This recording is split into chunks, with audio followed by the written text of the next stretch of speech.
নিশা এগৰাকী অচিনাক্ত মহিলাক লৈ নগাঁৱত তীব্ৰ চাঞ্চল্য নগাঁৱৰ চিকিৎসালয়ৰ সন্মুখত উদ্ধাৰ হৈছে অচিনাক্ত অৰ্ধদগ্ধ মহিলা অৰ্ধদগ্ধ মহিলাগৰাকীৰ পৰা উদ্ধাৰ চিকিৎসালয়ৰ এখন প্ৰেছক্ৰিপশ্যন শনিবাৰে নিশা নগাঁৱৰ ভোগেশ্বৰী ফুকননী অসামৰিক চিকিৎসালয়ৰ সন্মুখত অসুস্থ অৱস্থাত উদ্ধাৰ হোৱা এগৰাকী অচিনাক্ত মহিলাক লৈ সৃষ্টি হয় তীব্ৰ চাঞ্চল্যৰ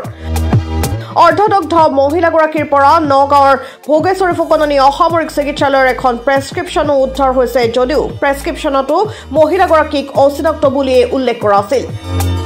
স্থানীয় ৰাইজৰ মতে বিয়লিৰ ভাগত কোনো অচিনাক্ত লোকে মহিলাগৰাকীক মহখুলিস্থিত নগাঁও চিকিৎসা মহাবিদ্যালয়ৰ সন্মুখৰ এটি জিৰণি চৰাত এৰি থৈ গৈছিল কিন্তু নিশা সংবাদ মাধ্যমৰ কেমেৰা যোৱাৰ পিছতহে মহিলাগৰাকীক স্থানীয় লোকে নগাঁও চিকিৎসা মহাবিদ্যালয়ৰ জৰুৰীকালীন চিকিৎসা কক্ষত ভৰ্তি কৰায় মহিলাগৰাকীয়ে তেওঁৰ পৰিচয় অথবা ঘৰৰ ঠিকনা চিকিৎসকক জনোৱা নাই কিন্তু নগাঁও ভোগেশ্বৰী ফুকননী অসামৰিক চিকিৎসালয়ত মহিলাগৰাকীক কোনে এৰি থৈ গৈছিল আৰু তাৰ পৰা নগাঁও চিকিৎসা মহাবিদ্যালয়ৰ সন্মুখৰ জিৰণি চৰালৈ মহিলাগৰাকীক কোনে লৈ আনিলে তাক লৈও ব্যাপক ৰহস্যৰ সৃষ্টি হৈছে নিউজ ডেস্ক ৰিপৰ্ট নিউজ 13